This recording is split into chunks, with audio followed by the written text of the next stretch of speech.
Sentez-vous curieux, le podcast de la santé, mais pas que. Bonjour et bienvenue sur le podcast Sentez-vous curieux. Je suis Gaëlle Berger, ancienne professeure de pilates et orthoprothésiste, et ensemble nous allons parler de votre santé, mais pas que.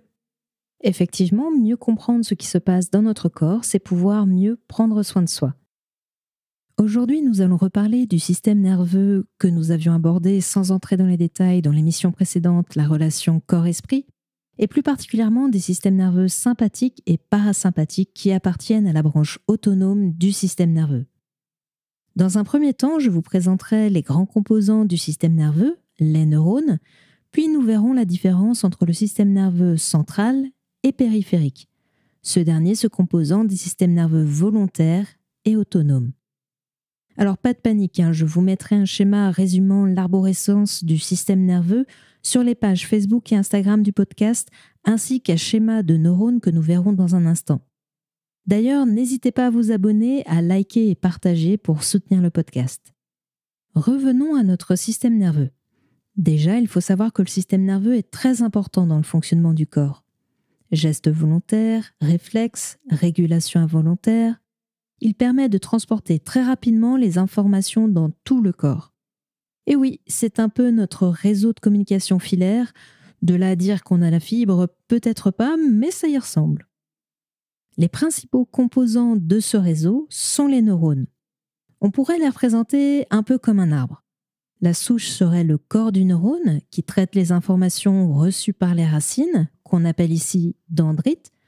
Le tronc qui permet de conduire l'information serait l'axone du neurone et les branches, les terminaisons axonales qui transmettent l'information par la fente synaptique qui est le petit espace entre la terminaison axonale d'un neurone et le neurone suivant ou une autre cellule. Donc on récapitule comment se présente un neurone en partant de sa partie réception jusqu'à la transmission, des racines jusqu'aux feuilles. Il y a les dendrites, le corps du neurone, l'axone, les terminaisons axonales et enfin les synapses qui sont la région de contact entre deux neurones ou avec une autre cellule. Ces informations sont véhiculées de façon électrochimique. Mais avant cela, il faut que la stimulation reçue par le neurone dépasse un certain seuil pour déclencher la transmission de l'information. Si la stimulation dépasse ce seuil, alors un signal électrique appelé potentiel d'action court le long de l'axone du neurone jusqu'aux terminaisons axonales de celui-ci. Puis, l'information est transmise au neurone ou à la cellule suivante par la fente synaptique, grâce à des neurotransmetteurs qui sont des molécules chimiques. Pour continuer dans la comparaison avec l'arbre, le signal électrique serait la sève qui court le long du tronc et les neurotransmetteurs l'oxygène relâché par les feuilles de l'arbre. Ce signal qui court le long de l'axone peut être plus ou moins rapide, notamment si l'axone possède ou non ce qu'on appelle une gaine de myéline. Par comparaison, sur un axone non myélinisé, la vitesse de propagation est d'environ 2 mètres par seconde, alors que sur un axone myélinisé, elle peut atteindre 100 mètres par seconde. Il existe 3 types de neurones. Les neurones sensitifs, qui transmettent l'information vers le système nerveux central, dont nous allons parler dans un instant, les neurones moteurs, qui transmettent l'information du système nerveux central vers les muscles et glandes via le système nerveux périphérique, et les interneurones, qui sont, comme leur nom l'indique, entre deux autres neurones. Pour les neurotransmetteurs, les molécules chimiques libérées dans la fente synaptique entre deux neurones ou cellules, il en existe plusieurs, comme l'acétylcholine, la noradrénaline, la sérotonine, les endorphines et bien d'autres encore. Les neurones sont l'unité de base du système nerveux. On en retrouve partout et ils sont très nombreux. On en dénombre environ 100 milliards uniquement dans notre cerveau. Et vous vous posez sans doute la question, mais quelle est la différence avec les nerfs ? Eh bien, les nerfs sont en fait un rassemblement de neurones, un peu comme le gros câble télécom qui dessert tout votre quartier et qui contient le câble qui ira jusqu'à chez vous, mais aussi ceux de vos voisins. En fonction du message qu'il transporte, un nerf peut être sensitif ou moteur. Maintenant que vous connaissez les éléments de base du système nerveux, les neurones, nous allons voir les deux grandes parties de celui-ci. Le système nerveux central et le système nerveux périphérique, en commençant par le système nerveux central que je vais brièvement vous présenter.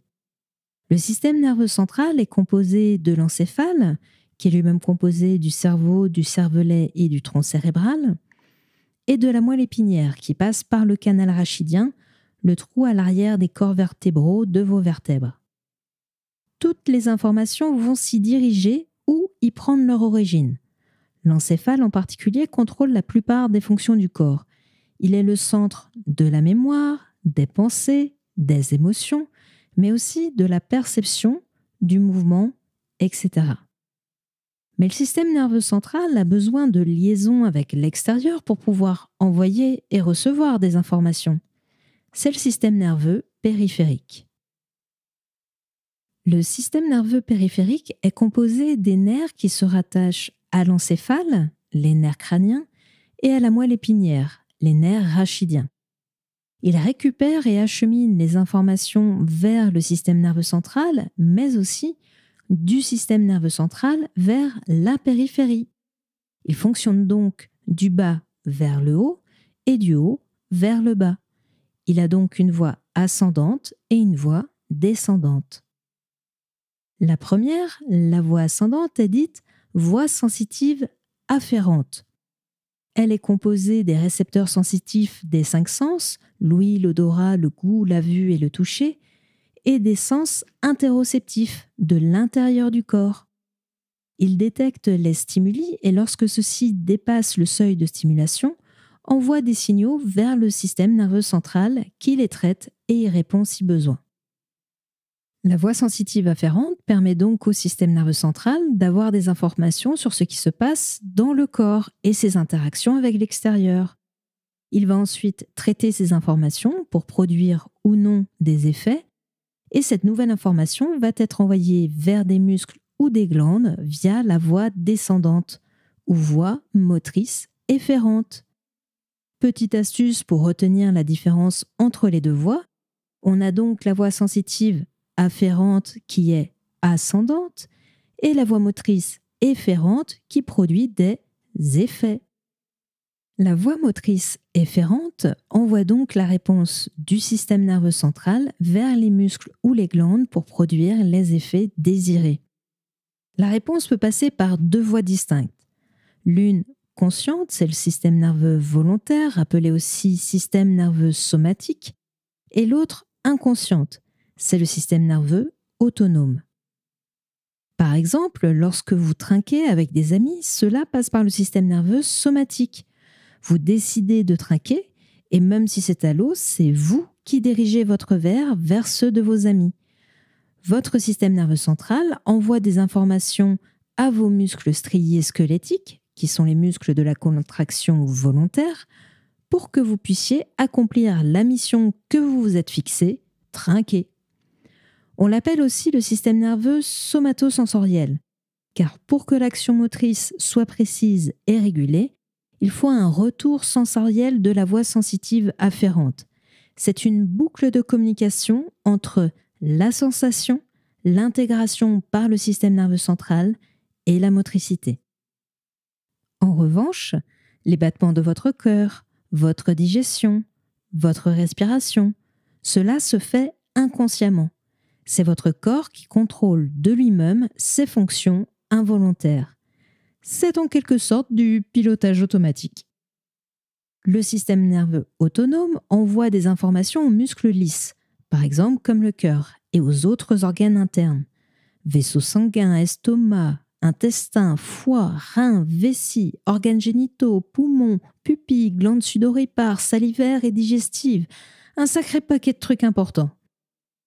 Grâce aux informations envoyées à ces organes, le système nerveux autonome contrôle des processus physiologiques comme la tension artérielle, le rythme cardiaque, la fréquence respiratoire, la digestion, la miction, qui est le fait de faire pipi, et bien d'autres processus. Pour contrôler tous ces processus en fonction de la situation, il existe 2 systèmes nerveux, le sympathique et le parasympathique. Contrairement à ce que pourrait laisser penser son nom, le système nerveux sympathique n'est pas si sympa que ça. Enfin si, il est là pour permettre à votre corps de réagir en cas de danger ou de ce qu'il considère comme un danger. C'est le système qui réagit à l'urgence ou au stress.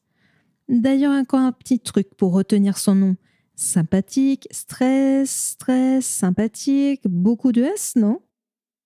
Son innervation ou son origine sur le système nerveux central, si on regarde l'encéphale et la moelle épinière de côté, est plutôt au centre de celui-ci.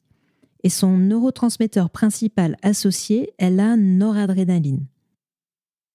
Il a pour effet d'augmenter le rythme cardiaque, d'accélérer la respiration, de dilater les pupilles, d'inhiber la production de salive, l'activité de l'estomac, de la vésicule biliaire, de ralentir l'activité des intestins, de relâcher la vessie, en gros de ralentir la digestion et la miction, moins important en cas d'urgence. Il active également la sécrétion d'adrénaline et de noradrénaline, augmente la force musculaire, est aussi responsable de la transpiration des paumes, et cette liste d'effets est non exhaustive. En gros, il prépare votre corps à combattre ou fuir en cas d'urgence ou de stress. De l'autre côté, nous avons le système nerveux parasympathique, qui gère les situations dites ordinaires. On dit souvent que c'est le système de l'apaisement ou du repos. D'ailleurs, parasympathique, repos, parasympathique, beaucoup de R, non ? Son innervation, quant à lui, est plutôt située en haut et en bas du système nerveux central, et son neurotransmetteur associé est l'acétylcholine. Ces effets sont opposés au système nerveux sympathique. Il ralentit le rythme cardiaque, régule la respiration, contracte les pupilles, stimule la production de salive, l'activité de l'estomac, des intestins, contracte la vessie. En gros, il stimule la digestion et la miction. Vous savez donc pourquoi vous avez un coup de barre après le repas maintenant. Et ce n'est pas de votre faute, mais c'est celle de votre système parasympathique. Encore une fois, la liste de ces effets est non exhaustive. De façon générale, le système parasympathique conserve et restaure, notamment grâce à la digestion qui permet au corps de récupérer les éléments essentiels à la restauration du corps. À savoir également que les 2 systèmes, donc sympathique et parasympathique, sont impliqués dans l'activité sexuelle. Aujourd'hui, la conclusion va donc se rapprocher naturellement de ce que nous avons vu dans la relation corps-esprit. Les effets étant issus des informations recueillies par la voie sensitive afférente, nos sens, et du traitement de celle-ci par le système nerveux central. On peut donc avoir un minimum d'impact sur le système nerveux autonome, même s'il génère des réactions inconscientes. Par exemple, via la respiration, le calme et la détente, qui vont stimuler le système parasympathique, et par effet domino, inhiber le système sympathique. Alors nous avons besoin du système sympathique pour survivre, mais une sursollicitation de celui-ci au quotidien, via le stress, nous épuise, car elle vient puiser systématiquement notre énergie et ne laisse pas le temps au système parasympathique de nous régénérer. Comme toujours, le tout est une question d'équilibre.